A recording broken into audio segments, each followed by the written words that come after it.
سلطان دلوقتي نايم، يعني اقدر ادخل اوضته وامسك تليفونه واشوفه فعلا كان بيلعب فيفا مع واحد صاحبه ولا كان بيكذب عليا زي كل مرة.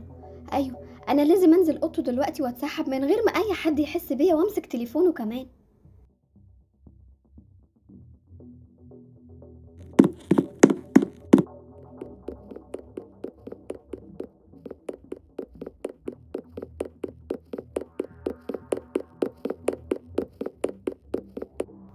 كويس جدا، هو نايم فعلا زي ما انا ما كنت متوقعة. فين التليفون؟ اهو هناك اهو. امم واضح فعلا انه ما كانش بيلعب فيفا، الموبايل مشحون للاخر. ايه ده؟ ايه كل الرسايل دي؟ معقولة يكون هو ده رقمها؟ ايوه، اكيد هو ده رقم نورين. ده بعت لها نكت قد كده وهي كمان رد عليه وبتضحك ومبسوطين الاتنين. طب ليه كده يا سلطان بتضحك عليا؟ ايه ده؟ موبايل سلطان بيرن، رقم غريب بيتصل عليه. يا ترى ده رقم مين؟ بس انا كده لازم اخرج من الاوضه بسرعه، كده سلطان هيسمع صوت التليفون ويصحى ويلاقيني في الاوضه، تبقى كارثه كبيره. انا لازم اسيب التليفون دلوقتي واخرج بسرعه.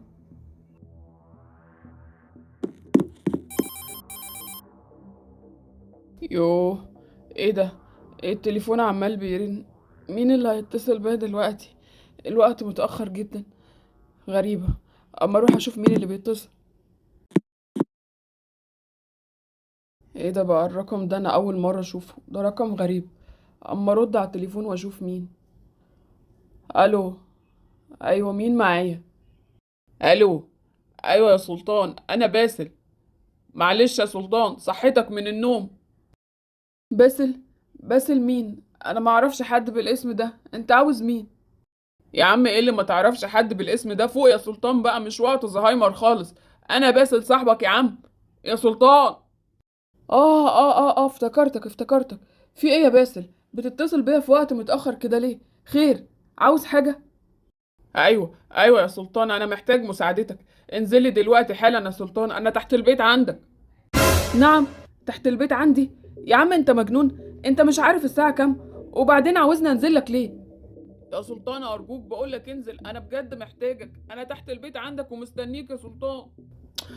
طيب خلاص، انا نازل لك اهو، استناني.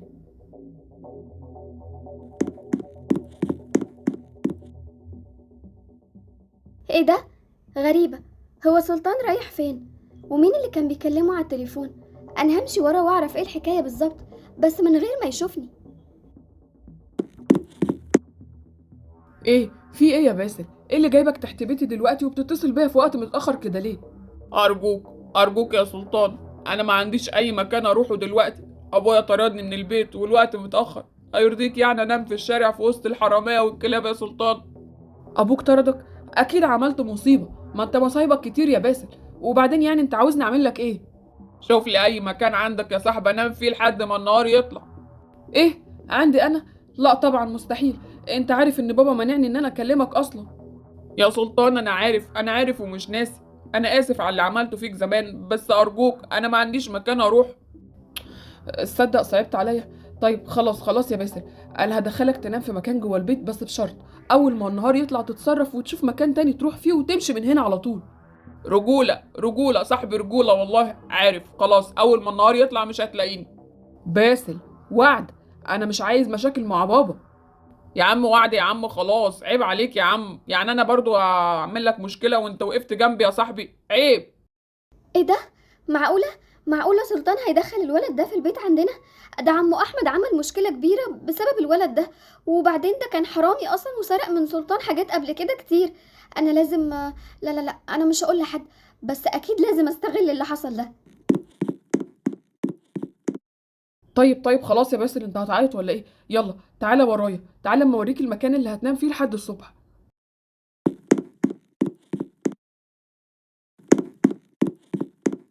شوف يا باسل، انت هتنام هنا لحد الصبح، بس ارجوك اوعى تعمل صوت ولا اي نفس، ها؟ علشان اوضه ماما وبابا جنبك هنا، فلو عملت اي صوت هيسمعوك، وانت عارف انا مش عاوز مشاكل مع بابا. لا ولا نفس ولا اي حاجه يا سلطان، سكتم بكتم. ماشي، انا هطلع اوضتي. لسه عبيط واهبل يا سلطان زي ما انت وبيضحك عليك؟ بقى الفيلا دي كلها عايش فيها انت وباباك واخواتك بس؟ فيلا طويلة عريضة تشيل 5 أسر.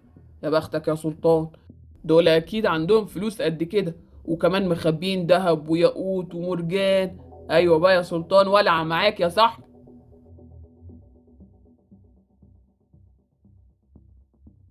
انا مش عارف بقى، مش عارف اللي عملته ده صح ولا غلط.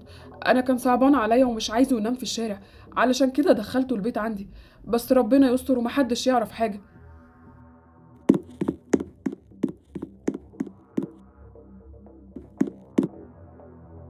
انا مش مصدقه اللي سلطان عمله ده. معقوله معقوله يدخل بس البيت تاني عندنا؟ ده حرامي، وكان مسجون كمان. ده عمو احمد منعه ان هو يكلمه. بس انا لازم استغل الموقف. بقى انت يا سلطان بتكذب عليا وبتضحك عليا؟ ماشي، انا بقى هوريك جيسي هتعمل ايه.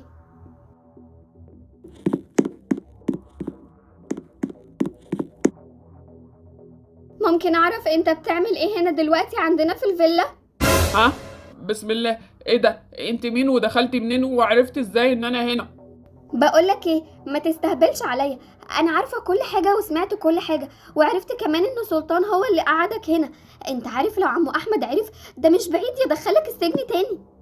ايه بس تف من بقك، ايه اللي انت بتقوليه ده؟ وهو هيعرف منين يعني؟ سجن تاني ايه؟ انا ما اقدرش ادخل السجن تاني. اوعى تكون فاكر ان انا مش عارفه عنك كل حاجه. انا عارفه ان انت حرامي وسرقت مجوهرات وذهب من بيت قبل كده، علشان كده دخلوك السجن. ايه ده بقى؟ انت عفريت ولا ايه؟ ولا انت بتراقبين؟ انت مين اصلا وعاوزه مني ايه؟ اسمعني كويس، مش مهم انا مين. المهم هتفق معاك اتفاق، ولو ما نفذتش الاتفاق انا انا ممكن اعمل اي حاجه انت تتخيلها. هو ممكن جدا ارجعك السجن تاني. لا لا خلاص، انا هعمل كل اللي انت عاوزاه، بس بالراحه بس، وبلاش تجيبي لي سيره السجن ده عشان بتلبش جسم. يبقى متفقين. تعالى قرب عليا علشان تسمع الخطه اللي انا عاوزه اعملها. كمان هو في خطط كمان؟ ده باين عليه كده الموضوع كبير، وباين عليا كده ورطت نفسي في حاجه انا ماليش فيها اصلا. بس بقى وطي صوتك، ما تبقاش رغاي. انت عاوز عمو احمد يسمعك؟ بقولك تعالى علشان اقولك. اهو جيت اهو، يلا قولي.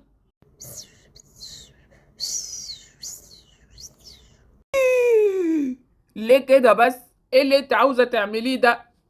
وانت مالك؟ انت مالكش دعوه، انت هتعمل اللي هنتفق عليه وبس. طيب ماشي خلاص، انا هعمل اللي انت هتقولي عليه كله، بس يعني هل فعلا في دهب ومجوهرات وكده ولا ده وضع؟ وانت مالك يا زكي؟ دي خطه في شنك يعني، اونطه يعني، مش هتحصل حقيقي. فهمتك، يعني كده وكده. خلاص ماشي. يبقى احنا كده متفقين. استنى مني رساله، واول ما ابعتلك الرساله هتنفذ على طول. خلاص اعتبريه حصل. ماشي، سلام بقى انا دلوقتي. ايه ده؟ ايه الشر ده؟ معقولة في حد بيفكر بالطريقة دي؟ الله يكون في عونك يا سلطان، باين عليا كده وقعت في بيت مجانين.